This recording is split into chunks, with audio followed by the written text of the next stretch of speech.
नमस्कार। Next topic के रूप में अब हम यहाँ पर जो भाषा वाला पॉइंट है उसके बारे में डिस्कस करेंगे। इस पर हम भाषा वाले चैप्टर पर चर्चा करेंगे।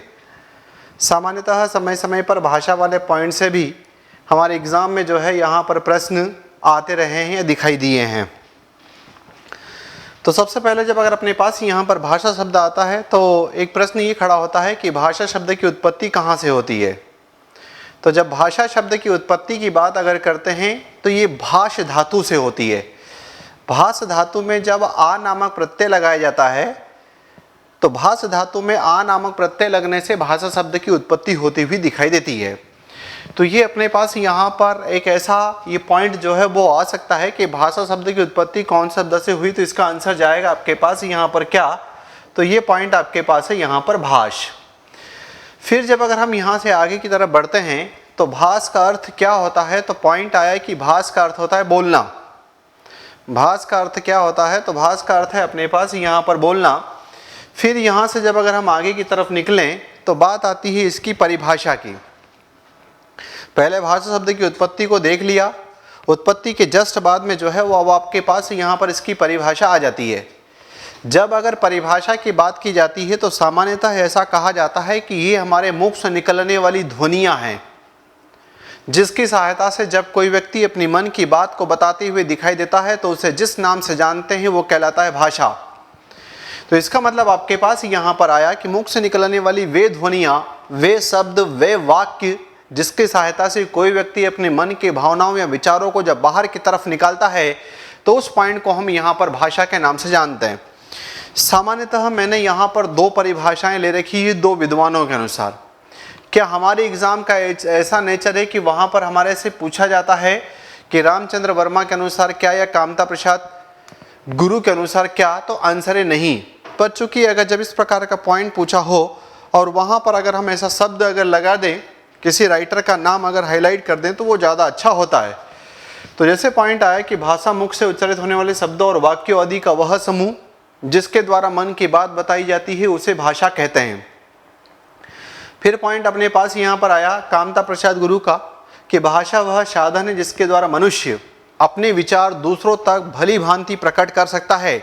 इसका मतलब होता है कि जब अगर हम यहाँ पर किसी मनुष्य की बात करें, वो जब अपने विचारों को दूसरों तक प्रकट करना चाहता है तो उसके लिए भाषा जरूरी है। यदि आज अगर हम यहाँ पर कम्युनिकेशन के प्रोसेस में लगे हुए हैं तो इस कम्युनिकेशन की प्रोसेस में जो है आपके पास यहाँ पर जो मुख्य काम या मुख्य भूमिका निभाती हुई दिखाई दे रही है वो टाइटल आपके पास है यहाँ पर भाषा।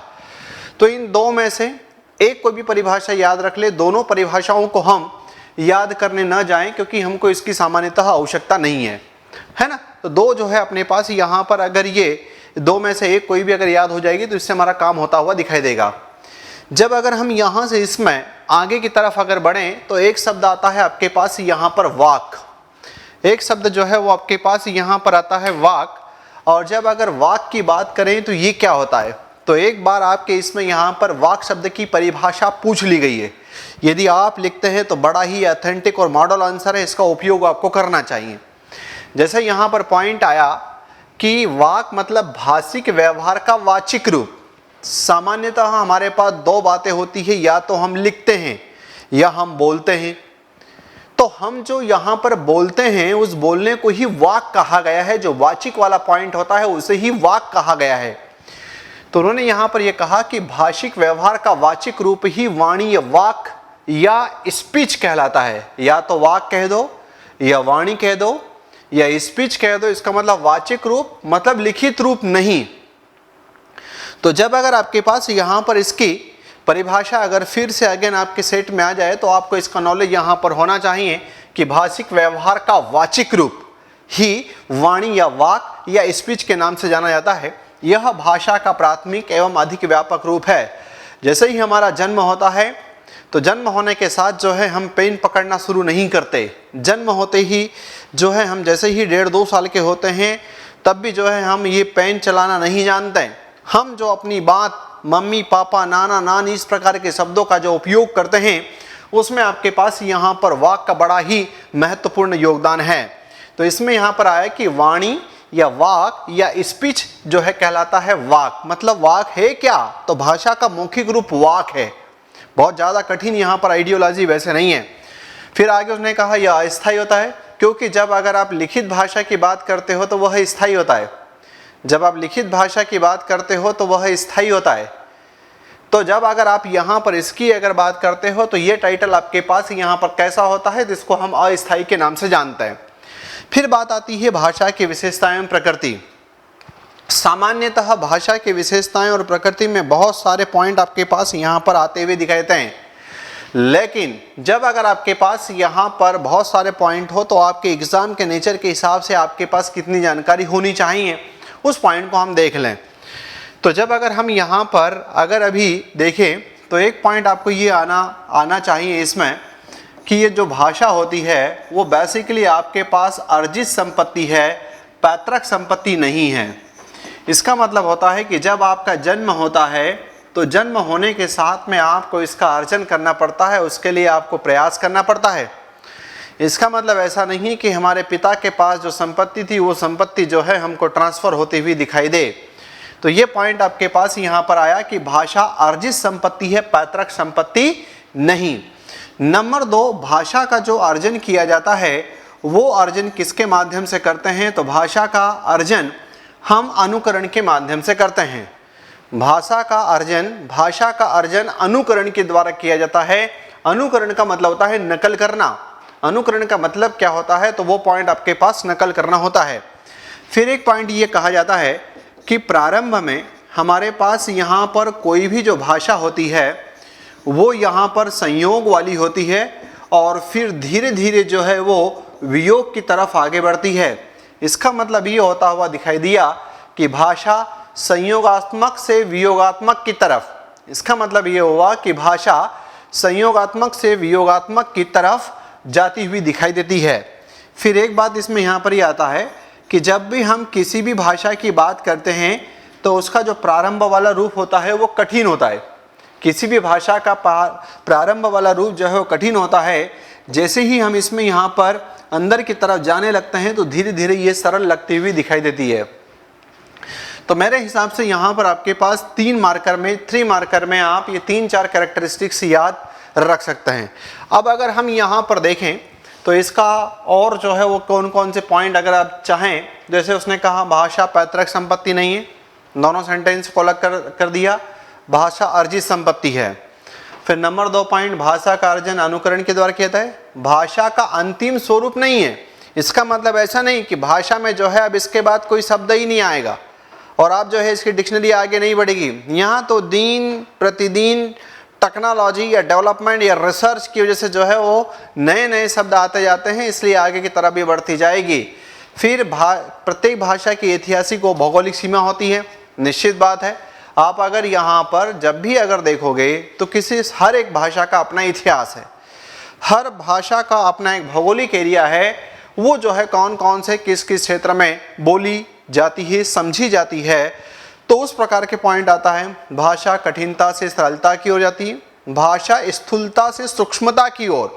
पहले जो है थोड़ा उसका वास्ट रूप होता है, लेकिन जैसे जैसे आप उसमें अंदर घुसते जाते हो तो फिर उसकी बारीक नसों पर जो है वो पकड़ते चले जाते हैं। तो ये पॉइंट आता है, भाषा स्थूलता से सूक्ष्मता की तरफ जाती है, भाषा संयोगात्मक से वियोगात्मक की ओर जाती है। तो इसका मतलब आपके पास बहुत सारी कैरेक्टरिस्टिक्स हो गई। अगेन मेरी ये सलाह है 4 या 5 कैरेक्टरिस्टिक्स याद रखें, इससे ज़्यादा जो है वो आपको याद करने की आवश्यकता नहीं है। ये पॉइंट है आपके पास यहाँ पर लिपि। एक बार प्रश्न आपको वाक और लिपि में अंतर आया है। तो वाक का मतलब था वाचिक रूप, लिपि का मतलब होता है लिखित रूप। क्योंकि लिपि का पॉइंट आपके पास है यहाँ पर वो था स्पीच, ये है स्क्रिप्ट, इसमें हम लिखते हैं। क्योंकि हमारे द्वारा जो भी ये साउंड सिग्नल निकाले जा रहे हैं, जो भी हमारे द्वारा यहाँ से ध्वनि संकेत निकाले जा रहे हैं, उन ध्वनि संकेतों को हम लिखते हैं किन्हीं चिन्ह की सहायता से। तो जिन चिन्हों की सहायता से इसको लिखने का प्रयास करते हैं, अभ्यास करते हैं, उसे ही हम यहाँ पर जिस नाम से जानते हैं वो कहलाता है लिपि। तो ये पॉइंट आपके पास कि मौखिक ध्वनि को लिखित रूप में प्रकट करने के लिए निश्चित किए गए चिन्ह। अब इसका मतलब है कि निश्चित किया गया क कैसा लिखेंगे, के कैसा लिखेंगे, सी कैसा लिखेंगे, स कैसा लिखेंगे, ये पहले से जो है वो हमारे पास यहाँ पर तय है। तो मौखिक ध्वनि को लिखित रूप में प्रकट करने के लिए जो निश्चित किए गए जो चिन्ह होते हैं, उन चिन्हों को जिस नाम से जानते हैं वो पॉइंट आपके पास क्या कहलाता है, उसको हम यहाँ पर लिपि के नाम से जानते हैं। अर्थात किसी भाषा को लिखने का ढंग लिपि कहलाता है, एक परिभाषा। और भाषा की सभी लिपियां ब्राह्मी लिपि से ही निकलती है। तो चूंकि हम यहाँ पर सबसे ओल्डेस्ट जिस लिपि की अगर हम बात करते हुए दिखाई देते हैं, तो इसमें यहाँ पर ब्राह्मी लिपि वाला पॉइंट आपके पास आता हुआ दिखाई देता है। जब उन्होंने पूछा कि वाक और लिपि में क्या अंतर है, तो हमारे पास यहाँ पर वाक, इसका मतलब है कि हमारे पास जो जब अगर हम यहाँ पर कोई बात वाचिक रूप से करते हैं, तो इसका मतलब था वो टाइटल आपके पास था वाक, क्योंकि वो अस्थायी होती है और उसमें हम बोलने का काम करते हैं। ये हमारे पास यहाँ पर लिखने के कॉन्टेक्स्ट में आगे की तरफ जाती हुई दिखाई दी है। अब ये प्रश्न जो है वो अपने को यहाँ से इसमें मिलता हुआ दिखाई देता है। अपन मान कर चलते हैं कि आपको जो है यहाँ से प्रश्न इसमें आएगा, ये आता है। जैसे इधर की तरफ लिखा है आपके पास भाषा का नाम, इधर की तरफ लिखा है लिपि का नाम। मान लो अगर आपसे प्रश्न पूछ लिया जाए कि देवनागरी लिपि में लिखी जाने वाली किन्हीं 3 भाषाओं के नाम लिखो, तब आपके पास यहाँ पर हिंदी है, संस्कृत है, मराठी है, नेपाली है, अपभ्रंश है। इसको हम देवनागरी लिपि में लिखते हैं। रोमन लिपि में लिखी जाने वाली भाषाओं के नाम पूछे तो अंग्रेजी है, फ्रेंच है, पोलिश है, स्पेनिश है, जर्मन है। अगर फारसी में बात की जाए तो उर्दू है, फारसी है। अगर रूसी की बात की जाए तो रूसी है, बुल्गेरियन है। और गुरुमुखी की बात की जाए तो ये पॉइंट हमारे पास यहाँ पर पंजाबी आता हुआ दिखाई देता है। तो ये प्रश्न आ चुका है कि मराठी कौन सी लिपि में लिखी जाती है, देवनागरी लिपि में लिखी जाने वाली किन्हीं 3 भाषाओं के नाम लिखो, संस्कृत कौन सी लिपि में लिखी जाती है। इस प्रकार का पॉइंट जो है वो आपके सामने आता रहा है।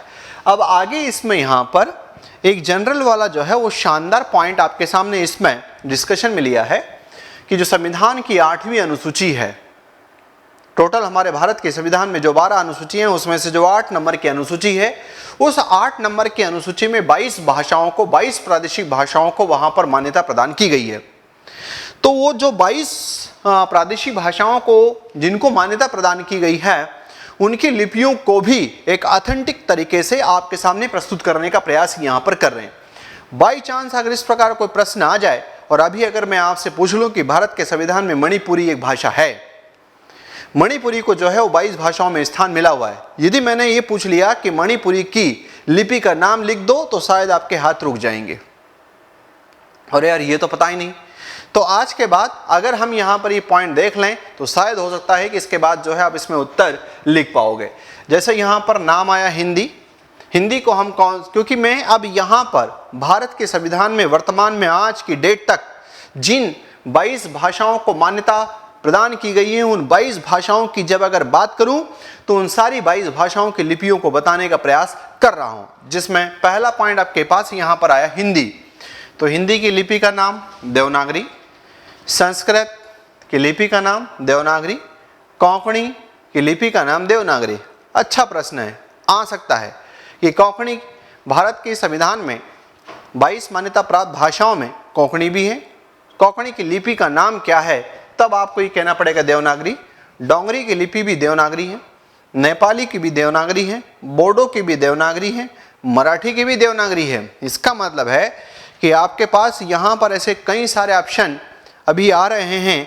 जैसे मैंने वहाँ पर केवल आपको हिंदी, संस्कृत, मराठी, नेपाली, अपभ्रंश ये 5 पॉइंट बताए थे, लेकिन यहाँ पर आप देखो कि ये जो डोंगरी है या कोंकणी है या नेपाली, बोडो, ये टाइटल भी आपके पास सारे ही देवनागरी लिपि में लिखे जाने वाले पॉइंट हैं। तो इस वाली स्लाइड पर मैंने आपको 7 भाषाएं बताई और इन 7 का जो है पॉइंट बताया कि इनका देवनागरी लिपि में लिखा जाता है। फिर अगला पॉइंट आपके पास मैथिली। मैथिली को तिरहुता देवनागरी, मतलब 2 लिपियां हैं इसकी, देवनागरी भी है और तिरहुता भी है। और तिरहुता, तिरहुत, तिरुहुत, ये जो पॉइंट आपके पास है, यहीं से मैथिली की उत्पत्ति भी मानी जाती है। बाई चांस अगर पूछ लिया जाए कि मैथिली भाषा का केंद्र कहाँ है, तब आप जो है ये कह सकते हो कि जो तिरुहुत है, ये तिरुहुत ही मैथिली भाषा का केंद्र है। उसी के कॉन्टेक्स्ट में अपने पास यहाँ पर उसकी एक लिपि का भी नाम आता हुआ दिखाता है। संथाली के लिए भी दो नाम है, एक आपके पास ओलचिकी और दूसरा आपके पास देवनागरी। एक पॉइंट आपके पास ओलचिकी और दूसरा देवनागरी। गुजराती के लिए भी हमारे पास दो नाम, गुजराती के लिए जो है वो आपके पास यहाँ पर देवनागरी और एक आपके पास यहाँ पर गुजराती भी आता है। फिर उसके बाद में कश्मीरी, कश्मीरी जो है फारसी में भी लिखी जाती है, अरबी में भी लिखी जाती है, देवनागरी में भी लिखी जाती है और शारदा लिपि में भी लिखी जाती है। मतलब कश्मीरी, जो कश्मीरी आपकी भाषा है, जो भारत के संविधान में मान्यता प्राप्त 22 भाषाओं में कश्मीरी का भी नाम आता है। अगर उसकी बात की जाए तो उसकी 4 लिपियां हैं, फारसी में भी लिखी जाती है, अरबी में भी लिखी जाती है, देवनागरी भी और शारदा वाली स्टाइल में भी लिखी जाती है। फिर बात आती है यहाँ पर सिंधी। सिंधी की जब बात करते हैं तो फारसी, अरबी और एक पॉइंट आपके पास देवनागरी। फारसी, अरबी और एक पॉइंट देवनागरी। असमिया की बात की जाए, असमिया में। ओडिया की बात की जाए, ओडिया में। उर्दू की बात की जाए, फारसी, अरबी में। तो ये जो है अपन यहाँ तक पहुँच गए, वो टाइटल आपके पास 15 भाषाएं। फिर जब यहाँ से आगे की तरफ गए तो कन्नड़ लिखी जाती है कन्नड़ लिपि में, तमिल लिखी जाती है तमिल में, तेलुगु लिखी जाती है तेलुगु में। अच्छा, लोड कम पड़ेगा अपने पास। पंजाबी लिखी जाती है गुरुमुखी में, बांग्ला लिखी जाती है बांग्ला में। लेकिन मैंने आपसे कहा था कि मैं या एग्जामिनर महोदय के द्वारा ये पूछ लिया था मणिपुरी किस में लिखी जाती, तो आपको जो है याद नहीं होता, लेकिन अब आपको याद हो जाएगा, क्योंकि आपको पता है कि वहाँ पर जो संघर्ष चल रहा है मैतई और कुकी के मध्य, तो उसमें से जो है आपके पास कि अच्छा मणिपुरी की जो लिपि है उसका नाम भी मैतई है, तो आंसर आपके पास आता है यहाँ पर हाँ। और मलयालम लिखी जाती है मलयालम में। तो ये आपके पास मैंने भारत के संविधान में मान्यता प्राप्त 22 भाषाओं की लिपियों को बताने का प्रयास किया। आप सब जानते हैं कि भारत के संविधान में जिन 22 प्रादेशिक भाषाओं को मान्यता प्रदान की गई है उसमें अंग्रेजी का नाम नहीं आता है। ये पॉइंट जो है वो स्पेशल फोकस में आप इसको याद रखने का प्रयास करें। फिर जब अगर हम यहाँ से आगे की तरफ बढ़ते हैं तो पॉइंट आपके पास आता है हिंदी की उपभाषाएं और बोलियां। मतलब ये प्रश्न जो है वो आपको हमेशा मिलता रहा है, और इस प्रश्न पर थोड़ा सा अगर माइंड सेट कर लेंगे तो हम ये मान करके चलते हैं कि आपका प्रश्न का उत्तर जो है इसमें यहाँ पर गलत नहीं होगा। जैसे मान लो आया कि हिंदी की उपभाषाएं, हिंदी की उपभाषा और बोलियां, तो पहले तो पॉइंट आता है कि उपभाषा क्या। तो ये एक फेमस हिंदी के एक विद्वान हुए हैं जिनका नाम है डॉक्टर धीरेन्द्र कुमार। तो जो यहाँ पर डॉक्टर धीरेन्द्र कुमार की जब बात की जाती है तो उन्होंने संपूर्ण भारत की हिंदी भाषा की मुख्यतः 18 बोलियों को 5 उपभाषाओं में वर्गीकृत करने का प्रयास किया। और जब इन 5 उपभाषाओं में वर्गीकृत करने का प्रयास किया तो उनके अंदर जो है बोलियों को समाहित किया। अब यहां पर आपसे प्रश्न पूछा जाता है कि पश्चिमी हिंदी के अंतर्गत कौन कौन सी बोलियां आती है, या ब्रज भाषा की उपभाषा का नाम क्या है, या राजस्थानी उपभाषा के अंतर्गत कौन कौन बोलियां आती है, मालवी, मेवाती, मारवाड़ी जो है वो कौन सी उपभाषा के अंतर्गत आती है। इस प्रकार के प्रश्न जो है वो अपने को लगातार यहां पर मिलते रहे हैं। तो इसमें जब इनका अगर ये पूछ लिया जाए कि उपभाषाओं को कितने भागों में वर्गीकृत किया गया है, तो इसका उत्तर लेना कि उपभाषाओं को 5 भागों में वर्गीकृत किया गया है। अब वो 5 भाग आपके पास यहाँ पर कौन कौन से आते हैं, तो 5 भाग आपके पास ये हैं, जिसमें एक आया पश्चिमी हिंदी, एक आया पूर्वी हिंदी, राजस्थानी, बिहारी और एक आपके पास नाम आया यहाँ पर पहाड़ी। तो इसमें जब अगर अपन देखें तो पश्चिमी हिंदी के अंतर्गत इसको याद रखने का एक तरीका या एक कीवर्ड आपके पास यहाँ पर क्या हो सकता है, तो यहाँ पर आपका एक कीवर्ड हो सकता है वो है B3, और एक आपके पास यहाँ पर जो है कीवर्ड हो सकता है वो है आपके पास K2। B3 का मतलब आपके पास होता है, B का मतलब ब्रजभाषा, एक बुंदेली और एक आपके पास बांगरू। K2 का मतलब हुआ आपके पास खड़ी बोली और एक कन्नौजी। ये प्रश्न भी जो है वो कई बार आ चुका है कि खड़ी बोली का और दूसरा नाम क्या है, तो खड़ी बोली का मूल नाम क्या है, कौरवी। फिर यहाँ पर बाई चांस अगर इसका पूछ लिया जाए कि बांगरू का एक और नाम क्या है, तो इसका एक और नाम जो है वो आपके पास यहाँ पर हरियाणवी है। तो ऐसा प्रश्न आ सकता है, पश्चिमी हिंदी के अंतर्गत आने वाली 5 बोलियों के नाम लिख दो, या फिर आपके पास ब्रज भाषा किसमें आती है, बुंदेली किसमें आती है, बांगरू किसमें खड़ी बोली, और कन्नौजी जो है टाइटल आपके पास यहाँ पर आ सकते हैं। अगला पॉइंट है पूर्वी हिंदी। पूर्वी हिंदी के अंतर्गत याद रखने का टाइटल आपके पास है, वो है आपके पास ABC। इसको अपन यहाँ पर A फॉर अवधि, B फॉर बघेली, और C फॉर जो है वो छत्तीसगढ़ी के नाम से अपन जानते हैं। ABCD के रूप में ABC के पॉइंट में आता है। इसको अब यहाँ से मैं 2 टाइटलों को 2 क्लासिफिकेशन बताने के बाद मैं उपभाषा की परिभाषा पर चला जाता हूँ। डॉक्टर धीरेन्द्र वर्मा ने इस उपभाषा के अंतर्गत 5 बोलियों को रखा। डॉक्टर धीरेन्द्र वर्मा ने इस उपभाषा के अंतर्गत 3 बोलियों को रखा। सब दूर समान नहीं है, कहीं 5 है, कहीं 3 है, कहीं 4 है। तो इसका मतलब होता है कि जब उन्होंने समूहों का निर्माण किया, अगला कीवर्ड इसकी परिभाषा को लंबे समय तक याद रखने के लिए, कि उन्होंने जब समूहों का निर्माण किया तो कहीं ना कहीं देखा होगा एक समान विशेषताएं। तो जब एक समान विशेषताओं के आधार पर किसी समूह का निर्माण किया जाता है तो उसे हम यहाँ पर जिस नाम से जानते हैं वो कहलाता है उपभाषा। उपभाषा का मतलब होता है एक समान विशेषताओं के आधार पर किसी समूह का निर्माण करना। एक समान विशेषताओं के आधार पर किसी समूह का निर्माण करना, उसे ही हम यहाँ पर जिस नाम से जानते हैं वो पॉइंट आपके पास क्या कहलाता है, तो उस पॉइंट को उपभाषा कहते हैं। क्योंकि कहीं ना कहीं ऐसा रहा होगा कि ब्रज भाषा, बुंदेली, बांगरू और आपके पास यहाँ पर खड़ी बोली, और एक पॉइंट इसमें यहाँ पर आता हुआ दिखाई दिया कन्नौजी, इनमें कोई ना कोई कॉमननेस होगी।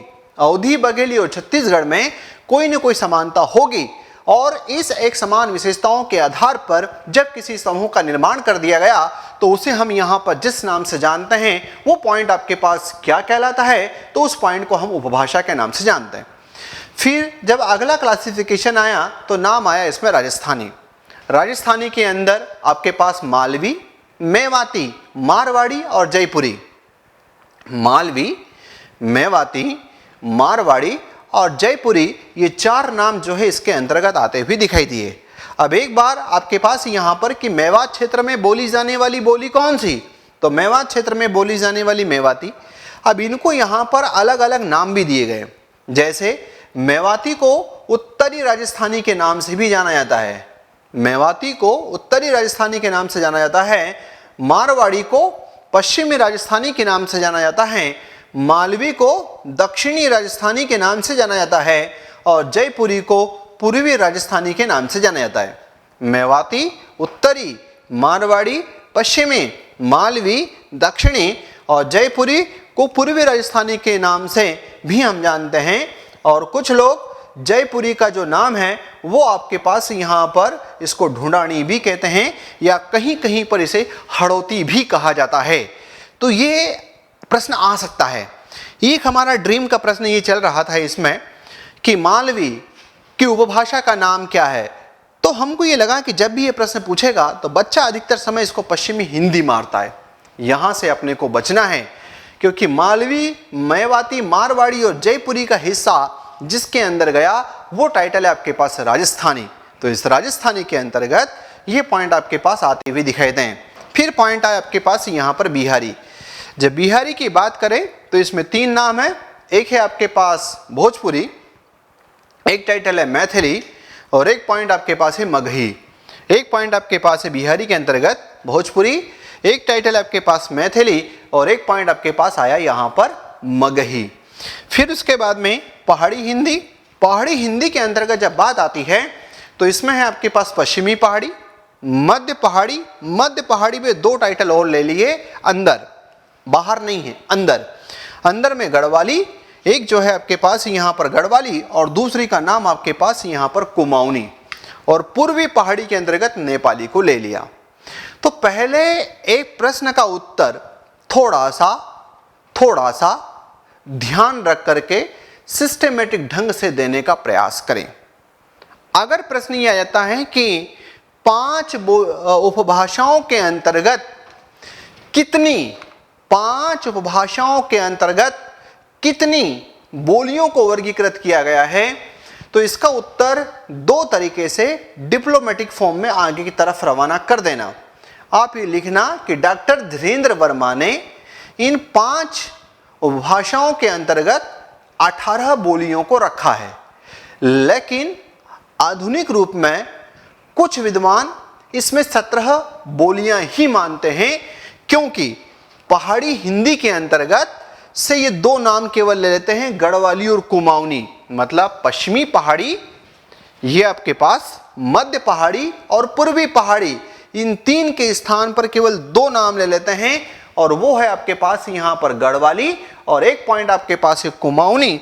इसलिए जो है इसका डेटा 17 भी प्राप्त होता है। लेकिन यदि डॉक्टर धीरेन्द्र कुमार की अगर बात की जाए, उनके ओरिजिनल क्लासिफिकेशन को देखा जाए, तो उन्होंने अपने ओरिजिनल क्लासिफिकेशन में पश्चिमी हिंदी के अंतर्गत 5 रखा, पूर्वी हिंदी के अंतर्गत 3 रखी, राजस्थानी के अंतर्गत 4 रखी, बिहारी के अंतर्गत 3 रखी और पहाड़ी के अंतर्गत 3 रखी। तो 5 और 3 8 और 4 12 और 3 15 और 3 18 पॉइंट आपके पास आता है। लेकिन जब पश्चिमी हिंदी जब पश्चिमी पहाड़ी, मध्य पहाड़ी और पूर्वी पहाड़ी में से इन 3 के स्थान पर यदि 2 शब्द उठा लिए जाए, गढ़वाली और कुमाऊनी, तब ये डेटा 17 होता हुआ दिखता है। अगेन एक बार, डॉक्टर धीरेन्द्र वर्मा ने 5 भाषाओं के अंतर्गत 18 बोलियों को रखा है, लेकिन कुछ भाषा विद्वान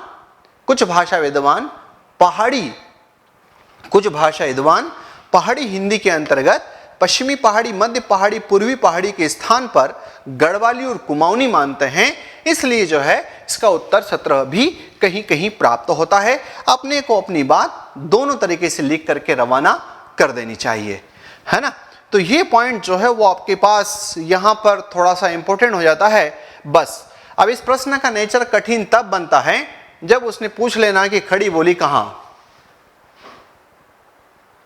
अब ये है कि हम इतने जिले याद करते फिरेंगे क्या कि दिल्ली के मेरठ की कहाँ कहाँ जो है खड़ी बोली बोली जाती है, कन्नौजी कहाँ, या फिर आपके पास बांगरू कहाँ, बुंदेली कहाँ। तो आंसर आता है कि डिफिकल्ट टास्क तो है, इतना जो है उसको यहाँ पर याद नहीं कर पाएंगे। पर फिर भी यदि बाई चांस अगर इनकी लोकेशन के हिसाब से अगर आप कुछ स्थानों के नाम लिख सकें तो आपके लिए ज़्यादा अच्छा है।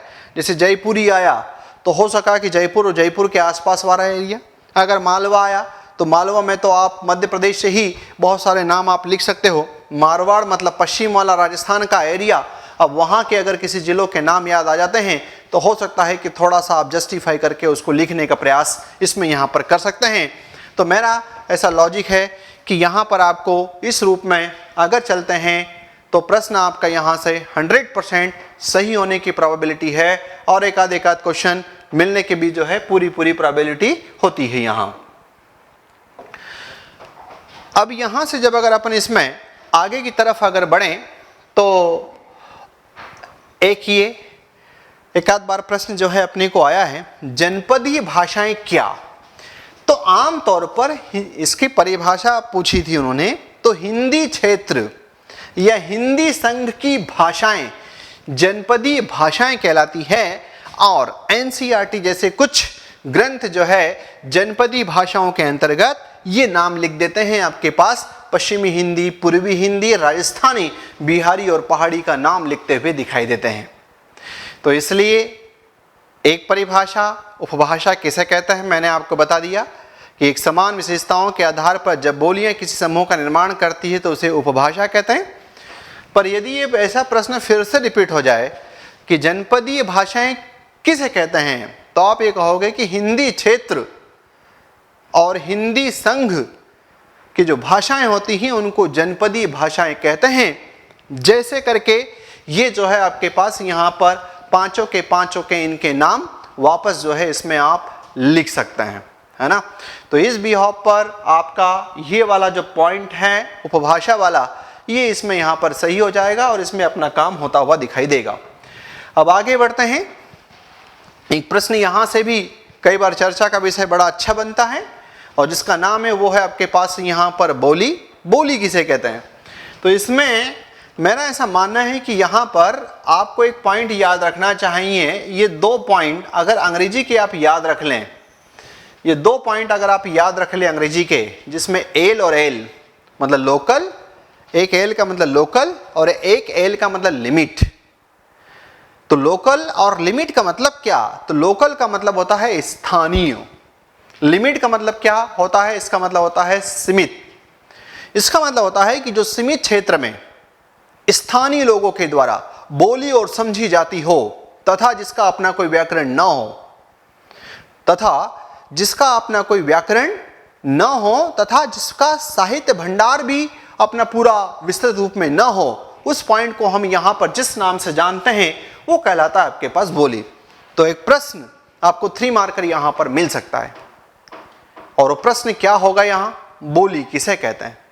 तो आप ये कहोगे जो सीमित क्षेत्र, सीमित स्थान में स्थानीय लोगों के द्वारा बोली जाती हो तथा जिसका अपना कोई व्याकरण न हो उसे बोली कहते हैं।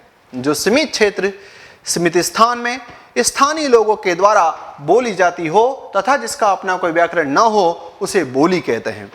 फिर बात है यहां पर, अगर प्रश्न ऐसा पूछ ले कि मध्य प्रदेश की इन्हीं 4 बोलियों के नाम लिखिए, तब आपके पास यहां पर मध्य प्रदेश में बुंदेली, मालवी, निमाड़ी, बघेली ये मुख्य रूप से आपकी बोली जाने वाली बोलियां हैं। इसके अलावा अवधी वाला पॉइंट आता ही है, ब्रज भाषा वाला आता ही है, भीली वाला पॉइंट आता है, कोरको वाला पॉइंट जो है इसमें यहाँ पर आते ही हैं।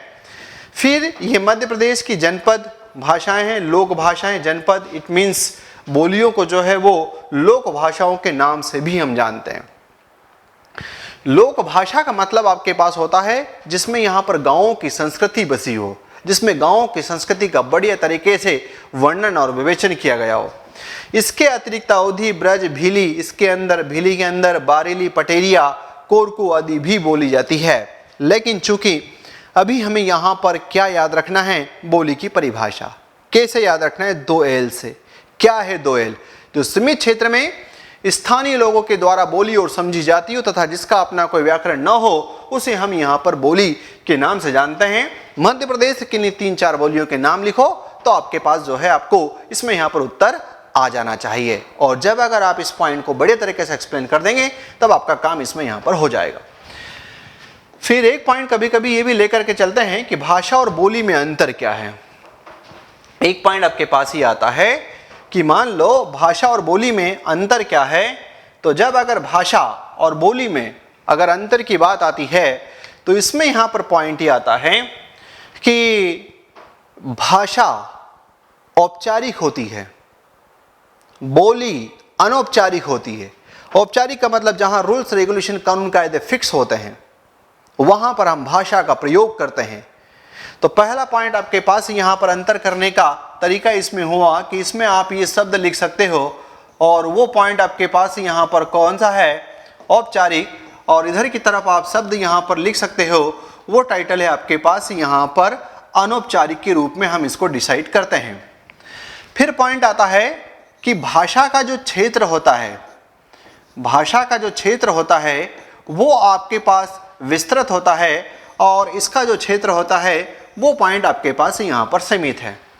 फिर एक पॉइंट लिख सकते हैं कि भाषा का शब्द भंडार, जो भाषा होती है उसका शब्द भंडार जो है वो विस्तृत होता है, जबकि बोली का अपेक्षाकृत संक्षिप्त होता है। तो एक पॉइंट आपके पास यहाँ पर अंतर का ये बन सकता है। फिर आप ये कह सकते हो कि भाषा का अपना व्याकरण होता है, जबकि बोली में व्याकरण का कोई संदर्भ नहीं होता या कोई ठिकाना नहीं होता कि प्रॉपर तरीके से है या नहीं है। फिर पॉइंट आपके पास आता है कि अगर आप भाषाएं अच्छी तरीके से जानते हो तो उससे आपकी सामाजिक प्रतिष्ठा भी बढ़ती है। जबकि जब अगर हम यहाँ पर बोली की बात अगर करते हैं तो ये कहा जाता है कि बोली का जो मुख्य काम क्या होता है, तो बोली का मुख्य काम आता है अपनों को अपनों से जोड़ना। बोली का जो मुख्य काम है वो आपके पास यहाँ पर क्या है, तो ये अपनों को अपनों से जोड़ने का काम करती है। तो ये ऐसे जो है वो आपके पास यहाँ पर 5 पॉइंट इसमें जा सकते हैं। एक बार फिर से इसको रिपीट कर दें। भाषा औपचारिक संदर्भ में प्रयोग होती है, जबकि बोली अनौपचारिक संदर्भ में प्रयुक्त होती है। फिर आपके पास भाषा का क्षेत्र विस्तृत होता है जबकि बोली का सीमित। फिर अगला पॉइंट, भाषा का शब्द भंडार विस्तृत होता है जबकि बोली का संक्षिप्त होता है। भाषा का अपना व्याकरण होता है जबकि बोली का सामान्यतः नहीं। भाषा समाज में आपकी सामाजिक प्रतिष्ठा बढ़ाती है जबकि बोली अपनापन का संकेतक होती है। ठीक है, तो ये पॉइंट जो है वो आपके पास यहाँ पर भाषा और बोली में अंतर। अब इसके बाद हम यहाँ इसमें और आगे की तरफ बढ़ेंगे, लेकिन भाषा और बोली के पॉइंट को, ये इसके जो अंतर को है, इसको हम यहीं पर विराम देते हैं।